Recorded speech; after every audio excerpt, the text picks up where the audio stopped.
Hi student, हमारा आज का जो टॉपिक है वो है thermo regulation in plant. Student, यहाँ पे आपको मैं एक चीज़ ये बताता जाऊँ कि आपने जो है ये जो चैप्टर जब स्टार्ट किया था तो मैंने चैप्टर के अंदर, आपको पता है कि चैप्टर का नेम था होम्योस्टैसिस। और होम्योस्टैसिस में मैंने आपको बताया था कि मैंने आपको इस चैप्टर के अंदर चंद टॉपिक पढ़ाने हैं, जिसमें एक मैंने पढ़ाया था ऑस्मो रेगुलेशन। उसमें हमने ये पढ़ा था कि हमारी बॉडी के अंदर वाटर की कॉन्सेंट्रेशन को कैसे मेंटेन किया जाता है। ऑस्मो रेगुलेशन के बाद जो नेक्स्ट चीज़ मैंने आपको पढ़ाई थी वो थी एक्सक्रीशन। एक्सक्रीशन में हमने ये देखा था कि हम अपनी बॉडी के अंदर नाइट्रोजनस वेस्ट को कैसे सेट कर सकते हैं। एक्सक्रीशन के बाद आज हम पढ़ रहे हैं थर्मो रेगुलेशन।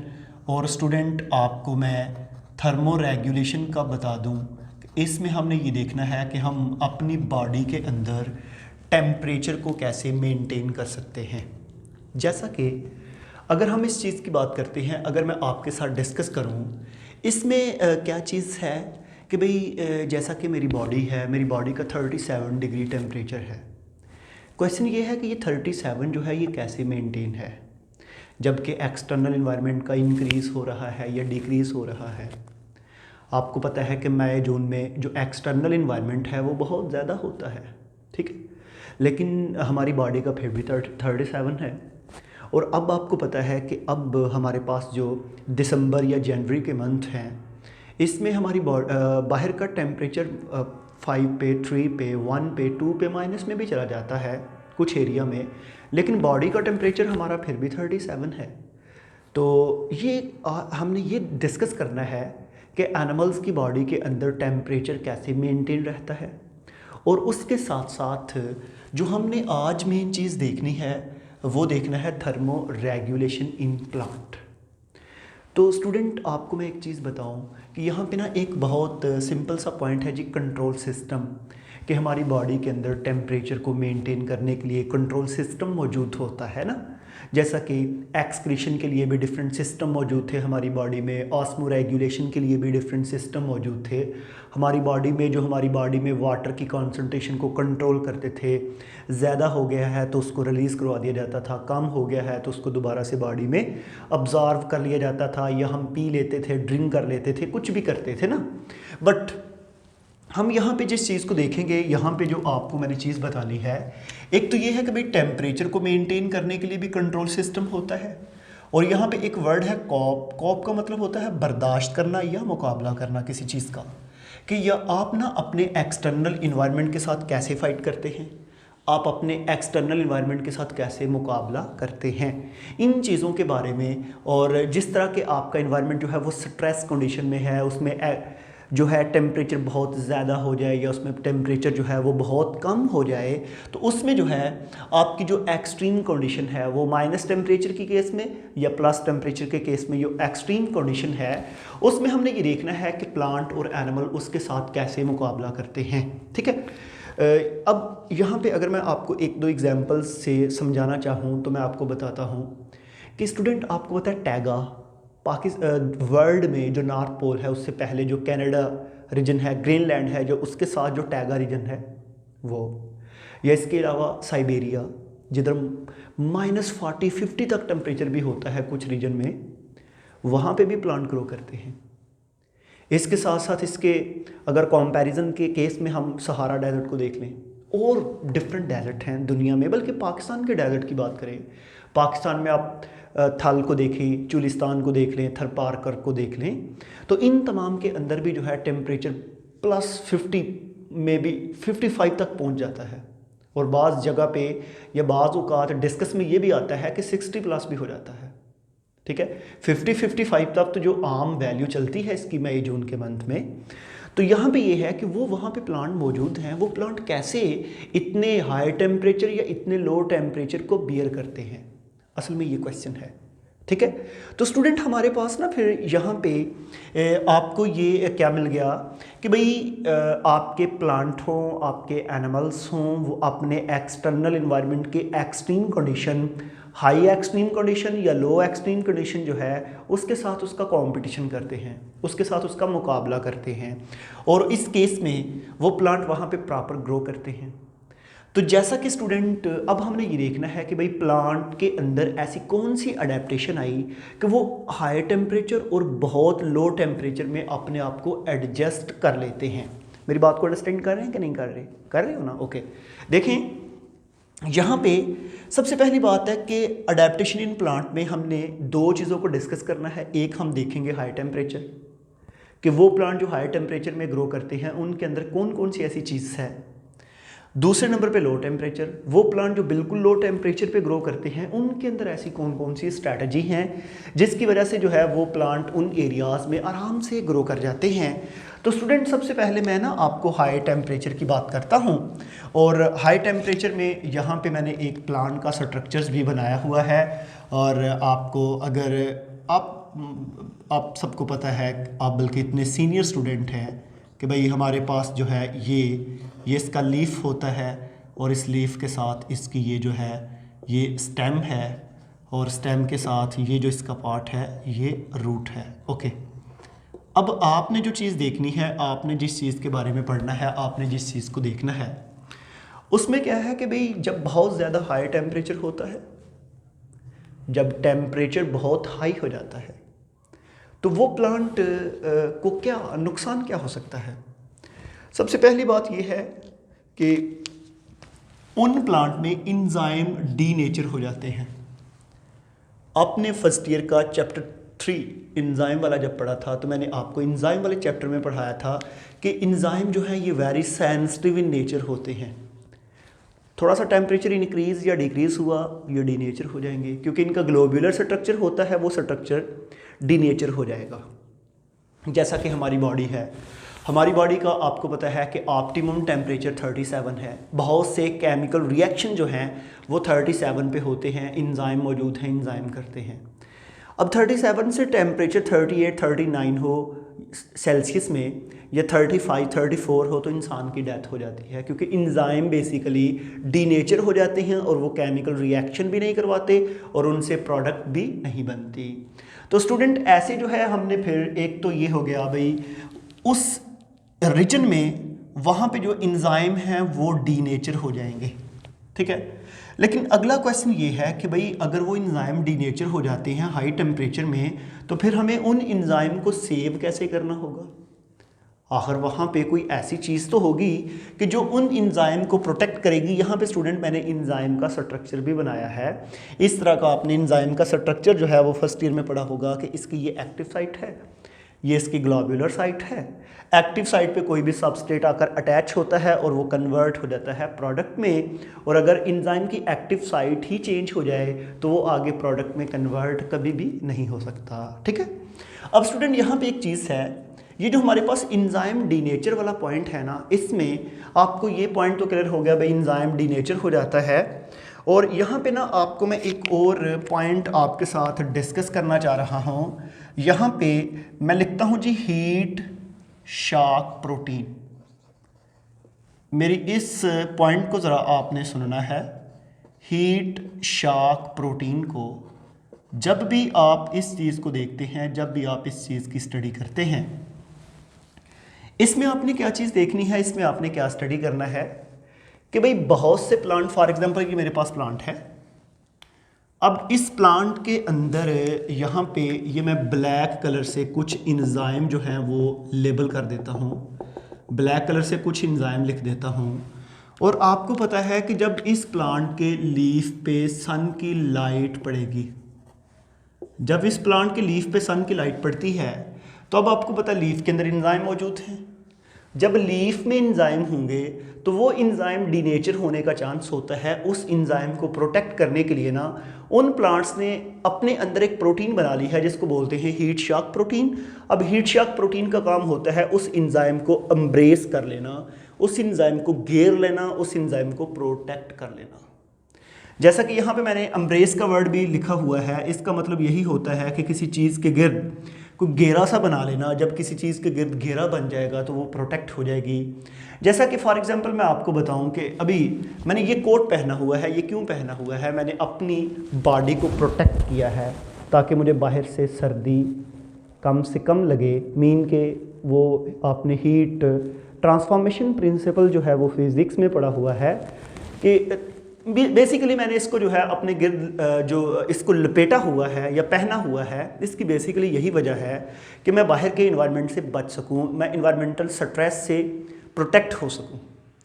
अब ये जो प्लांट है ये भी ऐसे ही करते हैं। इनकी बॉडी जो है एंजाइम जो डीनेचर होने से बचाने के लिए ये एंजाइम को एम्ब्रेस कर लेंगे अपने गिर्द, और जब एंजाइम को एम्ब्रेस कर लेते हैं तो उससे एंजाइम जो है इनके हो जाएंगे प्रोटेक्ट। तो पहला पॉइंट हमारे पास क्लियर हो गया कि भाई हाई टेम्परेचर से एंजाइम डीनेचर तो होते हैं, लेकिन उस डीनेचर से ये एंजाइम जो है वो बना लेंगे कुछ इस तरह के हीट शॉक प्रोटीन, और वो जो हीट शॉक प्रोटीन होती हैं वो उस एंजाइम के बाहर जो है वो प्रोटेक्शन करती हैं, और उस प्रोटेक्शन के नतीजे में हमारे जो प्लांट हैं वो प्रोटेक्ट रहते हैं और उनके एंजाइम प्रॉपर वर्क भी करते रहते हैं। ऐसे स्टूडेंट हमारे पास नेक्स्ट है क्लोजिंग ऑफ स्टोमेटा।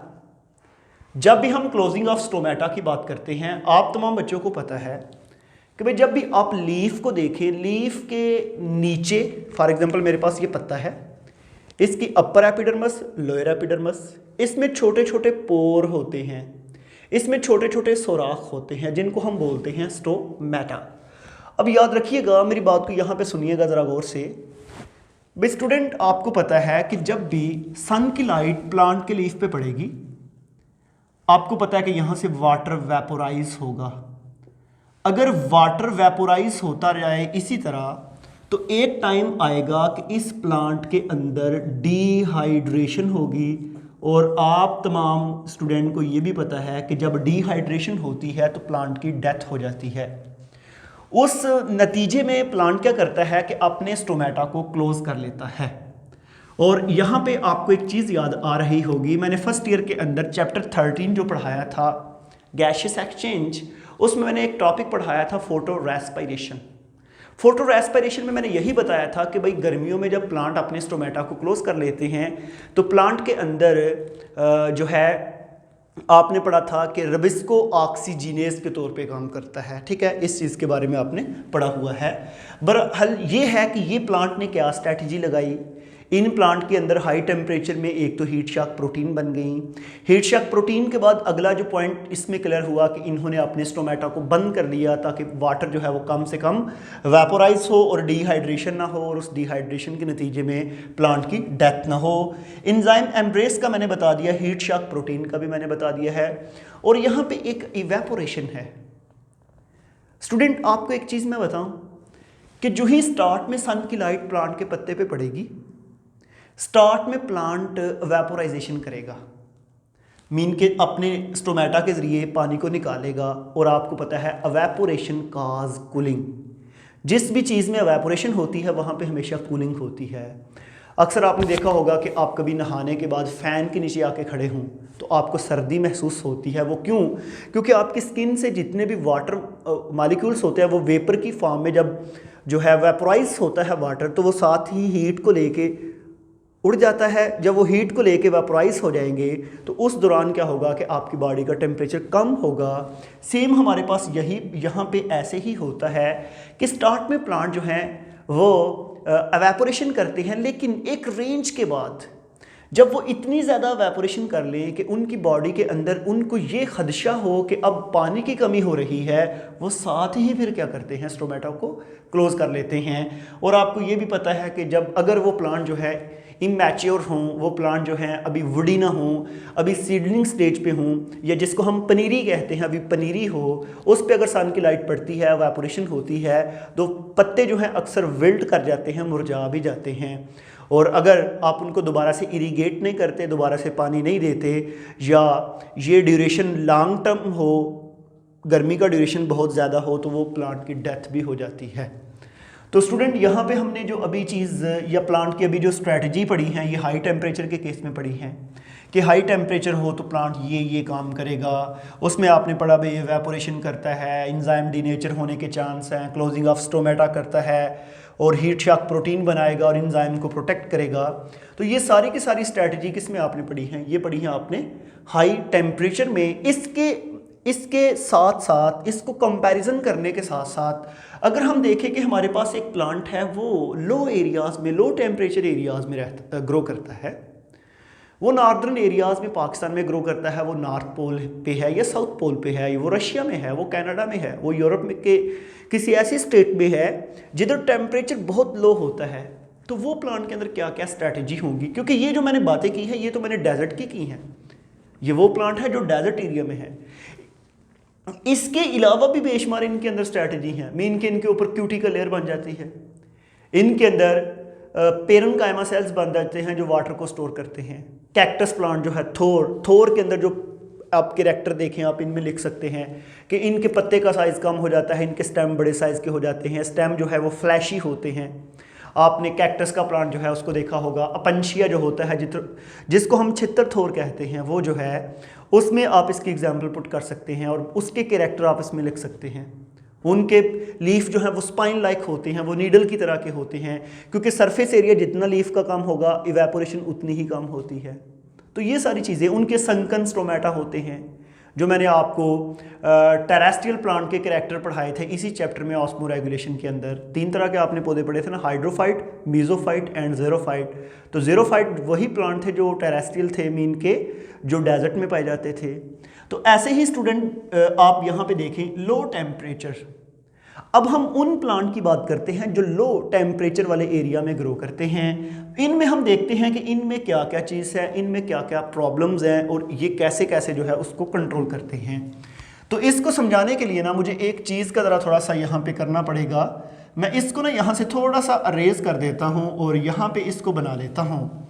स्टूडेंट देखिएगा, यहाँ पे ना हम एक स्ट्रक्चर जो है वो बनाते हैं। अगर आप इस स्ट्रक्चर्स को देखें, ये मेरे पास एक स्ट्रक्चर है और ये जो स्ट्रक्चर है ये मैंने बनाया है प्लांट के सेल का, ठीक है। और प्लांट के सेल के स्ट्रक्चर के बारे में आपको बहुत अच्छी तरह पता है कि जब भी आप प्लांट के सेल को देखते हैं, जब आप इसके स्ट्रक्चर्स को स्टडी करते हैं, इसके बाहर जो है वो सेल वॉल होती है और सेल वॉल के अंदर जो है वो सेल मेम्ब्रेन होती है और इसके साथ साथ इसके अंदर एक बहुत बड़ी ऑर्गेनेली होती है। उस बहुत बड़ी ऑर्गेनेली को हम एक नेम देते हैं और उसका नेम है वैक्यूल। और वैक्यूल के साथ साथ जो है इसमें ये जो साइडों पे साइटोप्लाज्म, ये जो है मैं वी यहाँ पे लिख देता हूँ और इसको हम लिख देते हैं साइटोप्लाज्म। और ऐसे हमारे पास जो है ये सारे का सारा स्ट्रक्चर है और इसके एक साइड पे यहाँ पे न्यूक्लियस भी मौजूद है, एन। ओके, अब यहाँ पे मैंने आपको ये प्लांट के बारे में बताता हूँ कि प्लांट में क्या चेंज आती है और उस प्लांट के साथ साथ जो प्लांट के सेल हैं उनके अंदर क्या चेंज आती है। स्टूडेंट, सबसे पहले ये है कि जितने भी लो एरियाज में ग्रो करने वाले प्लांट हैं, जो लो टेम्परेचर में ग्रो करते हैं, उनमें सबसे पहले ये है कि जब एक्सटर्नल इन्वायरमेंट में रैपिड चेंज आती है, जब एक्सटर्नल इन्वायरमेंट में यकदम टेम्परेचर फॉल करता है, तो यहां पे है कि उनकी फ्लूइडिटी ऑफ सेल जो है वो स्टॉप हो जाती है। अब क्वेश्चन ये है कि ये फ्लूइडिटी ऑफ सेल क्या है। पहला तो हम इस चीज को ये क्लियर करेंगे कि भाई बाहर वाली ब्लैक कलर वाली जो है इसको हम बोलते हैं सेल वॉल और अंदर वाली को हम कहते हैं सेल मेम्ब्रेन। सेल मेम्ब्रेन से कोई भी चीज़ क्रॉस करके साइटोप्लाज्म के अंदर भी नहीं जाएगी और साइटोप्लाज्म से कोई भी चीज़ क्रॉस करके सेल से बाहर भी नहीं आएगी, क्योंकि आपने पढ़ा है चैप्टर 4 फर्स्ट ईयर के अंदर कि सेल मेम्ब्रेन को जब या प्लाज्मा मेम्ब्रेन को जब देखते हैं उसमें 60 to 80% जो है वो प्रोटीन होती है, 20 to 40% जो है फॉस्फोलिपिड्स होते हैं। अब आपने फॉस्फोलिपिड्स के अंदर ये भी पढ़ा है कि इसके अंदर जो है फैटी एसिड्स हैं। अब आपको ये भी पता है कि फैटी एसिड 2 तरह के होते हैं, एक सैचुरेटेड होते हैं और दूसरे अनसैचुरेटेड होते हैं। जो सैचुरेटेड हैं वो भी पता है कि वो सॉलिड होते हैं और अनसैचुरेटेड जो हैं वो जो लिक्विड होते हैं। और आपको ये भी पता है कि सैचुरेटेड जो हैं उनमें सारे सिंगल बॉन्ड होते हैं, अनसैचुरेटेड में डबल बॉन्ड भी होते हैं, ठीक है। अब यहाँ पे मैं आपको ये बताऊँ कि इस सेल की फ्लूइडिटी जो है वो कम हो जाती है, सेल से आउट और इन और सेल के अंदर भी जिधर जिधर लिपिड है ना, वो लिपिड्स जो है वो ये कह सकते हैं कि लॉक्ड इन क्रिस्टलाइन, वो क्रिस्टल में कन्वर्ट हो जाता है।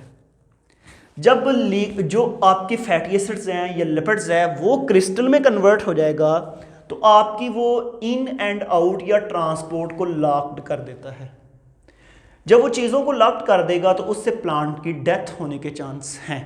पहली रीज़न मैं बता दी कि लो टेम्परेचर एरियाज में प्लांट की डेथ क्यों होती है कि भाई उनके अंदर जो है वो लॉक्ड क्रिस्टलाइन फॉर्म में फैटी एसिड जो है वो क्रिस्टल में कन्वर्ट हो जाते हैं, और जिसकी वजह से हमारे पास जो है ये चीज़ दिखने में मिलती है कि वो प्लांट के अंदर फ्लूइडिटी जो है वो कम हो जाती है।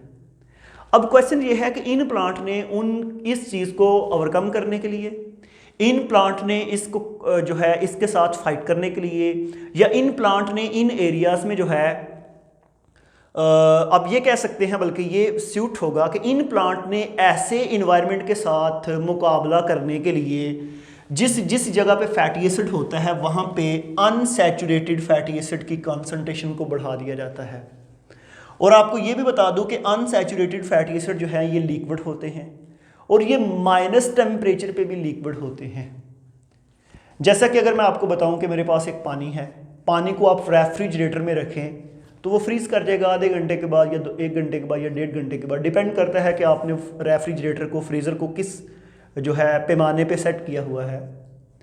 और बात याद रखिएगा कि अगर आप हनी को, शहद को रखें तो वो इतनी जल्दी फ्रीज नहीं होगा, वो नहीं जमता। क्यों? क्योंकि वो बहुत कॉन्सनट्रेटेड है, उसमें सल्यूट की कॉन्सेंट्रेशन बहुत हाई है। या उसको भी मैं बताऊंगा। बहरहाल यहाँ पे देखें saturated and unsaturated fatty acid, इसको मैं आपको बताता हूँ कि अगर आपके पास घी है, डालडा घी जो होता है या देसी घी, अगर आप घर में उसको रखते हैं तो वो थोड़ी देर के बाद क्या देखते हैं तो वो जम जाता है, सॉलिड हो जाता है।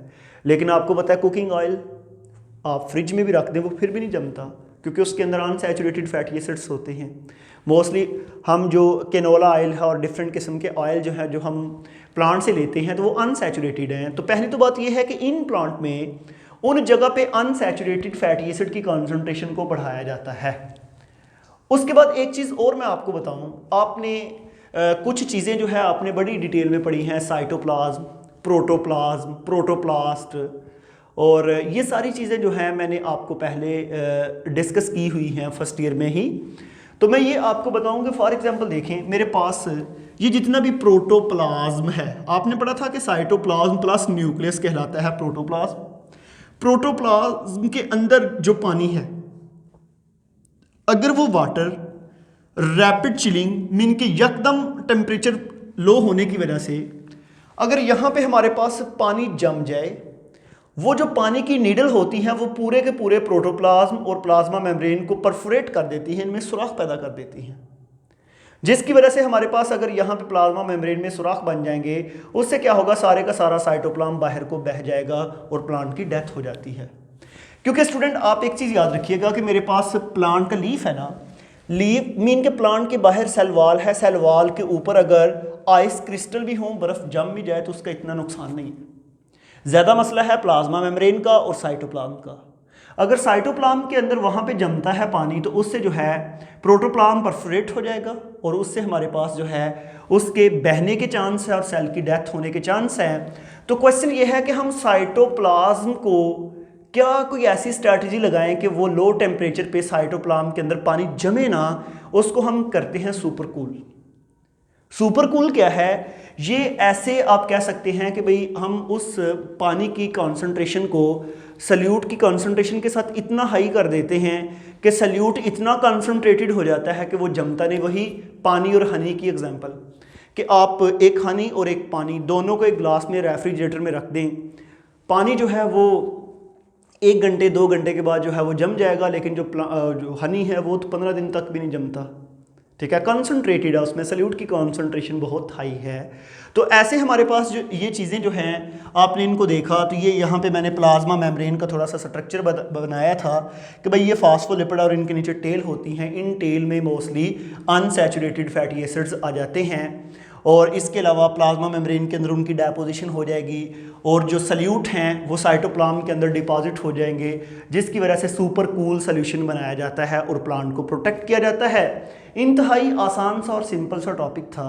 अगर आपको किसी पॉइंट की ना समझ आया तो मुझे ज़रूर कमेंट कीजिएगा और वीडियो को लाइक भी ज़रूर किया करें और आगे शेयर भी किया करें। तो हम मिलेंगे नेक्स्ट वीडियो में। आज के लिए थैंक यू।